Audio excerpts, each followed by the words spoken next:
Okay. I got started a few years ago when I wrote some essays for my local newspaper, and one of the people in my community was the editor of New Jersey Monthly, and she asked me to write a Mother's Day piece. And from there, I sort of got the confidence and inspiration to write more and aspire higher. I took some classes, and my next few pieces got published in New York Times Magazine, and there was a piece in Newsweek a few months ago. And then I began to see a theme emerging. I'm a personal essay writer, and there's sort of what I call mini memoirs. I don't have the discipline to actually write a full memoir. And so when I look back at my writing, I saw that there was a theme of parenting, specifically from a divorced dad's perspective. And I then pitched it to a publisher who thought it was a sort of novel idea also. And I wrote some more, and there you have the book. So it's a combination of original work and work that's been published in some of these other places I've mentioned. So back to when you first got published, where were you in your career, and how does that fit into your regular, what you do for other? Right. Well, I have to give a big thank you to New Jersey Transit for launching my writing career, because I do and did all my writing on my regular daily commute from my hometown in New Jersey to my work in New York. Right now I work for PBS in New York City, so I get about 2 45-minute stretches of free writing, and that's how I'm able to do it. I do juggle a lot. I'm also a public speaking instructor for Media Bistro, and, I have a full-time job at PBS, and so the writing is, I describe it to people as like some people's golf. You take a weekend off, or say you're a Sudoku, obsessed person. I write for fun, not for business, and if there turns out to be a good business opportunity at the other end of it, I'll certainly aggressively research that. But really, I write because I must write. That's sort of in my DNA. Awesome. Well, you touched on a little bit of this, but do you recall the genesis of the idea of the book? It sounds like you were writing in bits and pieces and sort of pulled it all together into a general theme. But how did the book come to be? Well, as I began to write more about the experiences I was having, getting separated, going through a divorce, explaining it to my kids, and getting remarried, I was able to sell a lot of those pieces to places that specifically dealt with parenting issues, such as Babbel.com is a website that's a spin-off of Nerve.com that's a very popular website for parents. Also, I was able to get in touch with a lot of magazine editors around the country who publish small regional parenting magazines. You probably see them in your dentist's office or in your doctor's, pediatrician's offices probably. They don't pay very much, but it's a way to get my work out. So I was generating articles for them, and then the publisher who I reached out to, sort of a cold call, she had been publishing these mommy books, oh my gosh, my kids did this, or they wrote on the wall, or they're screaming, and what do I do, those kind of books. And she was really intrigued with the idea of having her first father author write about those experiences. So I turned out to be actually the second father author that she brought on board.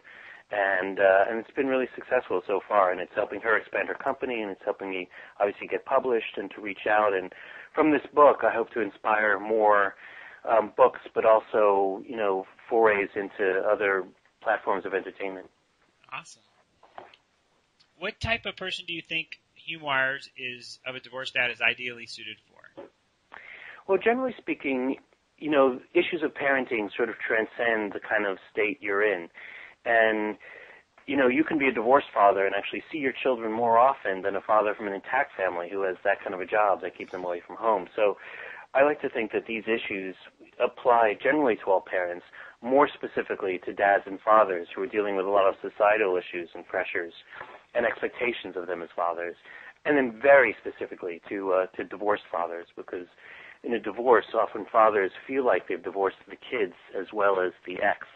And through these pieces, I think what I've done and what I realize that I've done is encouraged fathers and given them ideas on how to reconnect with their children. And actually, in my case, I feel like I'm a better father as a result of the divorce. While not encouraging divorce, I think that means that there's an opportunity for those 50% of people who had divorce.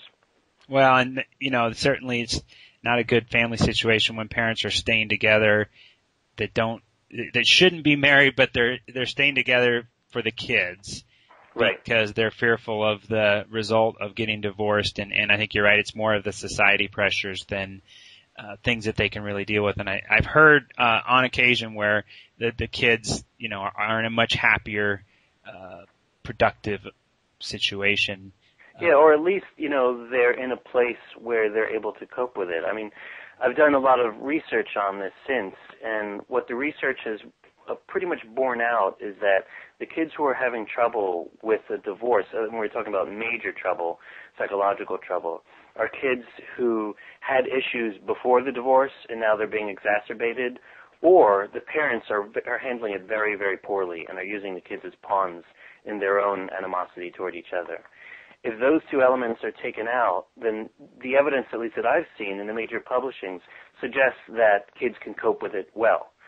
And in my own experience, my kids are coping really well.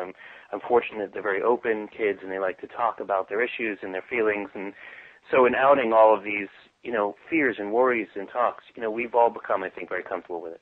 That's great. And I think that touches on the greater purpose of what you want readers to take away from the book. Is there anything else?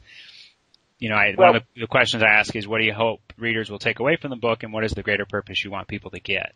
Right. I mean, on one level, I want people to be entertained. My writing often veers toward humor. Some of the pieces are very intense, like I deal with my son's illness and other issues dealing with my kids. But the majority of them actually poke light at this phenomenon called parenting or living. I talk about when I first got separated, I lived with my parents for a couple of months, and it was like a time warp. They started treating me like I was a high school student and checking in on me and those kind of things. It was very funny, and it's those kind of instances I like to draw out. So to answer your question, on one level, I want people to be entertained, and they have been. On another level, I really want to encourage fathers to look at the ways they can be what I call a genuine dad and find their inner dad. And that is the dad that they're meant to be, separated from the expectations of their wives or their ex-wives or what they see on television, Dr. Phil, or their own parenting or their own childhood, really finding who they are as a dad and leveraging that to become a more genuine father. Awesome. So this next question I used to ask was, where do you see yourself in 10 years? That was hard to grasp because most people would tell me, Brian, I can't possibly have any inclination that's too far out. So I picked a date that's a little over a year away, about 18 months away is October 10th, 2010, and just asking people to, if everything you can imagine worked out, if there were no limitations to where you could go and what you could do, where would you like to be and what would you like to be doing, on 10-10-10? Well, I'd like to name my yacht.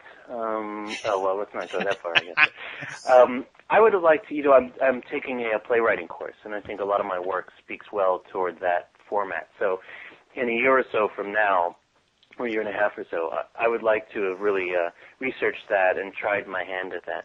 That's professionally. I love my job. I love my writing, and I would just like to continue doing more of that in different formats. I blog about parenting for the Star-Ledger, New Jersey's largest newspaper, and I'd like to see if I can build an audience that way. I would like to perhaps republish this book in a new edition next year with a larger publisher. Those are some of my professional aspirations. Personally, I'm just hoping my relationship with my kids evolves. I learn more along the way, as parenting is always a learning journey, and we just find more ways to connect with each other and be there to support each other. Well, and I'm going to check back with you when 10-10-10 rolls around, and I do like the idea of Humoirs of a divorced dad becoming a play that people could actually go see. Yeah, that's exciting, actually. I'm really excited by that. I mean, the theater really electrifies me, and I'm really enamored of that particular form of expression, and drama has always been interesting to me. So I'm really excited about that opportunity and diving right into it. Awesome.